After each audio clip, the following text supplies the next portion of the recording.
City cable. కేంద్ర ప్రభుత్వ ప్రజా వ్యతిరేక విధానాలకు నిరసనగా కాంగ్రెస్ పార్టీ ఆధ్వర్యంలో ఆదివారం నిర్వహించే ర్యాలీని విజయవంతం చేద్దాం. డీసీసీ అధ్యక్షులు దారాసింగ్ జాదవ్. కేంద్ర ప్రభుత్వ ఆధీనంలో కొనసాగుతున్న మహాత్మాగాంధీ జాతీయ ఉపాధి హామీ పథకం MGNREGA పథకాన్ని రద్దు చేయడం, కాంగ్రెస్ పార్టీ అధినాయకులను నేషనల్ హారల్డ్ కేసులో ఉన్నారంటూ వేధించడం తదితర ప్రజా వ్యతిరేక విధానాలను నిరసిస్తూ ఆదివారం వికారాబాద్ జిల్లా కేంద్రంలో ఉదయం 10:30 ప్రభుత్వ అధికారిక వసతి గృహం నుండి వికారాబాద్ పట్టణంలోని గాంధీ పార్క్ వరకు కాంగ్రెస్ పార్టీ ఆధ్వర్యంలో ర్యాలీ నిర్వహించడం జరుగుతుందని, ఈ ర్యాలీలో కాంగ్రెస్ పార్టీ నాయకులు భారీ సంఖ్యలో పాల్గొని విజయవంతం చేయాలని జిల్లా కాంగ్రెస్ కమిటీ అధ్యక్షులు దారాసింగ్ జాదవ్ తెలిపారు. ఇటీవల జరిగిన గ్రామ పంచాయతీ ఎన్నికల్లో కాంగ్రెస్ పార్టీ బలపరిచిన సర్పంచ్ అభ్యర్థులు సుమారు 80% పైగా విజయం సాధించారని, నూతనంగా ఎన్నుకోబడిన సర్పంచులకు డీసీసీ అధ్యక్షులు దారాసింగ్ కృతజ్ఞతలు తెలిపారు. కాంగ్రెస్ పార్టీపై నమ్మకంతోనే భారీ సంఖ్యలో సర్పంచ్ స్థానాలు కైవసం చేసుకున్నట్లు దారాసింగ్ తెలిపారు. వికారాబాద్ లో నిర్వహించే ర్యాలీలో వికారాబాద్ జిల్లాలోని అన్ని నియోజకవర్గాల, అన్ని మండలాల, అన్ని గ్రామాల్లోని కాంగ్రెస్ పార్టీ నాయకులు, యూత్ కాంగ్రెస్, NSUI, మహిళా కాంగ్రెస్ నాయకులు, కార్యకర్తలు, అనుబంధ సంఘాల నాయకులు తదితరులు భారీ సంఖ్యలో పాల్గొనాలని దారాసింగ్ జాదవ్ కోరారు. విలేకరుల సమావేశంలో కాంగ్రెస్ పార్టీ తాండూరు పట్టణ అధ్యక్షులు హబీబ్ లాలా, సీనియర్ నాయకులు మధుసూదన్ రెడ్డి తదితరులు పాల్గొన్నారు. వికారాబాద్ జిల్లా స్థానిక సంస్థల ఎన్నికల్లో గ్రామ పంచాయతీ సర్పంచులు, మెంబర్లు, వార్డు సభ్యులు కాడుతుంది. ఉప సర్పంచ్ మెజారిటీ స్థానాలు దాదాపుగా 594, వికారాబాద్ జిల్లాలో 594 సర్పంచ్లలో 400 పైచీలు ఈ 4 నియోజకవర్గాల్లో విజయాన్ని నమోదించడం జరిగింది. కాబట్టి వికారాబాద్ ప్రజలకు మరియు నూతనంగా ఎన్నికైన సర్పంచ్లకు, ఉప సర్పంచ్లకు, గ్రామ పంచాయతీ సభ్యులకు అందరికీ పేరు పేరున నా యొక్క హృదయపూర్వక నమస్కారాలు. ముఖ్యంగా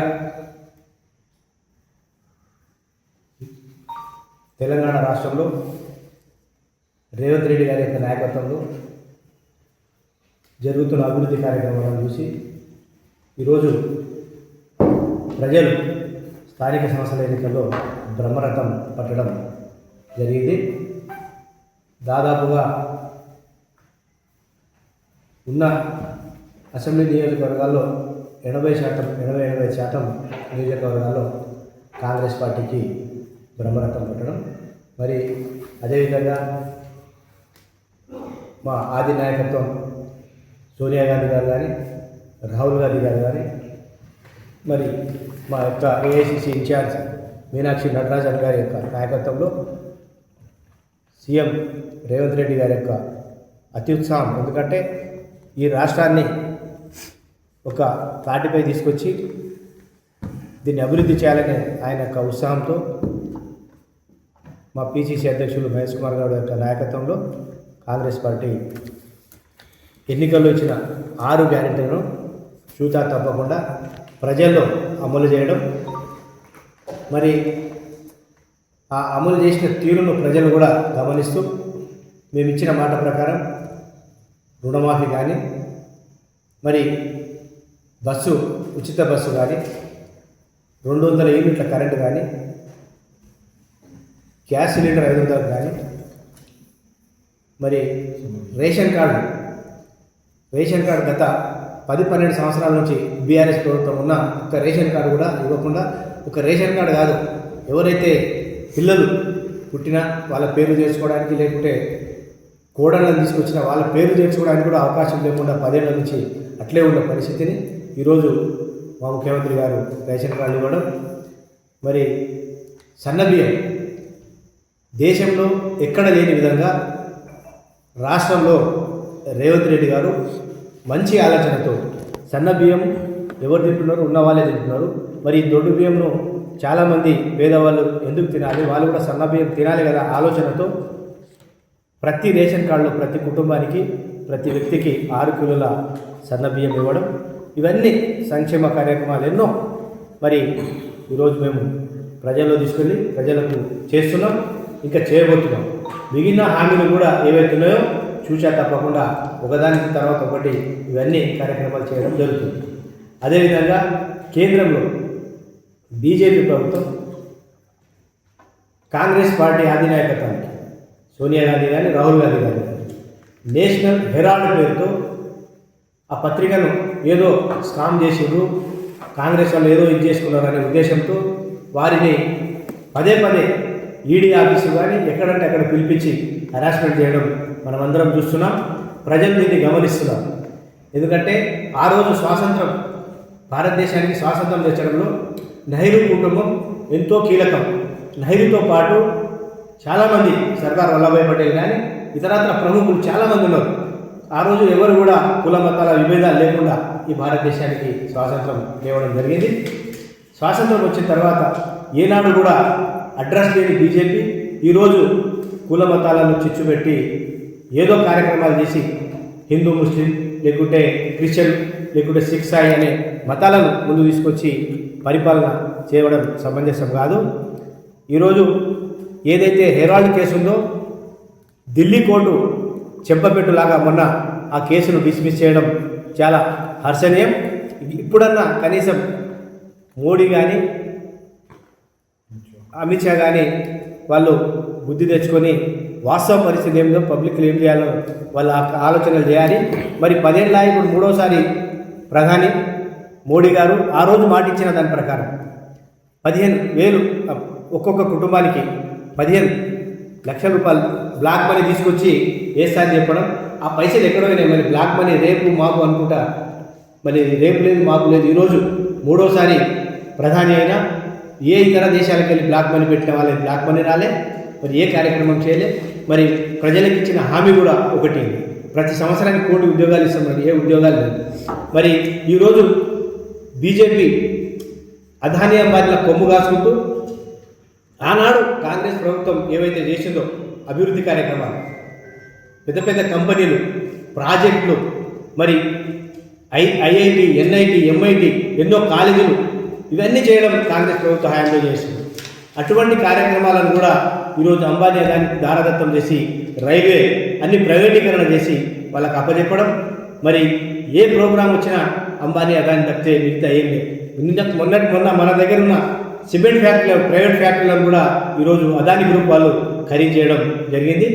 ఈ దానికి కారణం ఏంటంటే మొత్తం బీజేపీ ప్రభుత్వం మోదీ, అమిత్ షా సహకారంతోనే ఈరోజు ఈ దేశాన్ని ప్రైవేటీకరణ చేసుకుని అంబానీ అదానిలకు అప్పచెప్పడం సమంజసం కాదు.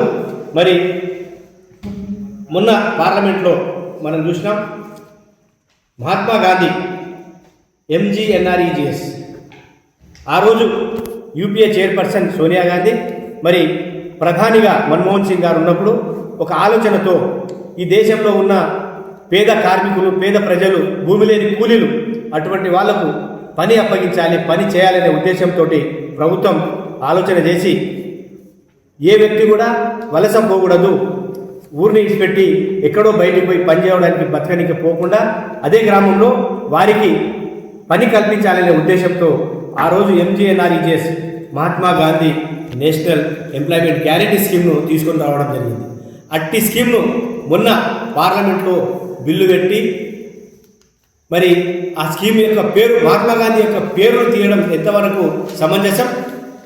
ఎందుకంటే బీజేపీ యొక్క ఉద్దేశం ఏంటంటే ఆ రోజు స్వాతంత్రంలో పోరాడిన పెద్దలు ఎవరైతే ఉన్నారో వాళ్ళ పేర్లను కనుమరుగు చేసి, ఎవరైతే ఆర్ఎస్ఎస్లో ఉన్న సావర్కర్ కానీ ఎవరైతే వాళ్ళ హంతకులు ఉన్నారో వాళ్ళని తీసుకొచ్చి ముంగలు పెట్టి ఈరోజు రాజకీయాన్ని నడిపేయడానికి చూస్తున్నారు. అది ఖబర్దార్. ఎప్పుడు కూడా ప్రజలు ప్రతి ఒక్కటి గమనిస్తున్నారు. ఈరోజు మహాత్మా గాంధీని కనుమరుగు చేసినట్లు కాదు, మహాత్మా గాంధీ ప్రతి ఒక్కరి హృదయంలో, ప్రతి ఒక్కరి గుండెలో ఉన్నారు. ఈరోజు ఈ ఎంజీఎన్ఆర్ఈఎస్ చట్టాన్ని తీసుకొచ్చారు. ఆ చట్టాన్ని తీసుకొచ్చే మతలబ్ ఏమున్నదంటే, ఆ యొక్క కూలీలకు 100 రోజులు కూలి ఉంది, ఆ కూలి కల్పించిన దానికి 125 రోజులు చేస్తామంటున్నారు. కానీ దానికి ఏదో రేపు ఏమైతే రూల్స్ వస్తాయో ఆ రూల్స్ బట్టి చూస్తే వాస్తవం ఏంటంటే మ్యాచింగ్ గ్రాంట్, స్టేట్ గవర్నమెంట్ కొంత దానికి గ్రాంట్ ఇస్తేనే మేము గ్రాంట్ ఇస్తామనే ఉద్దేశంలో తీసుకురావడం జరుగుతున్నది. ఒకవేళ అట్లా వస్తే ఏ కూలీలు కూడా బతుకు తెరువు వాళ్ళకు నడవది. మరి కూలీ చేయడానికి ఏ స్టేట్ గవర్నమెంట్లో కూడా డబ్బు లేవు. స్టేట్ గవర్నమెంట్ మ్యాచింగ్ గ్రాంట్ ఇవ్వాలన్నప్పుడు ఏ గవర్నమెంట్ కూడా కట్టలేకపోతున్నది. ఇప్పటివరకు ఉన్న స్కీములన్నీ కూడా అటువంటివి మ్యాచింగ్ గ్రాంట్స్ మూల కొట్టేశారు. కానీ ఈరోజు ఈ ప్రభుత్వం ఆ ఆలోచన చేసడం కేంద్ర ప్రభుత్వం చాలా మంచిది కాదు. కేంద్ర ప్రభుత్వానికి ఎప్పుడు కూడా ప్రజలు ఇప్పటివరకు అయితే అనుకున్నారో ఆ రీతిలో కాకుండా తగిన బుద్ధి తప్పకుండా రేపు రాబోయే రోజుల్లో చెప్తారు. కాబట్టి బీజేపీ గవర్నమెంట్ ఆలోచన చేసి ఇటువంటి మహాత్ముల యొక్క పేర్లను తుడిచిపెట్టకుండా వారి పేర్లు ఉండేటట్లు శాశ్వతంగా ఉండేటట్లు చూడాలని కూడా వారికి మేము కోరుచున్నాం. లేని పరిస్థితిలో ప్రజల్లో ఇవన్నీ విషయాలను తీసుకొని మేము తప్పకుండా పోరాడతాం. ఇదే విషయంలో రేపు వికారాబాద్ జిల్లా కేంద్రంలో ధర్నా నిరసన కార్యక్రమం చేపట్టడం జరుగుతుంది.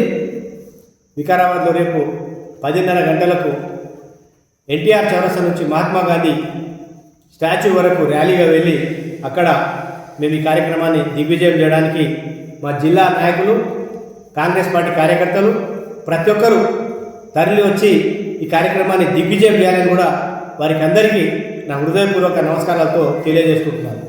జై హింద్, జై కాంగ్రెస్. CT Cable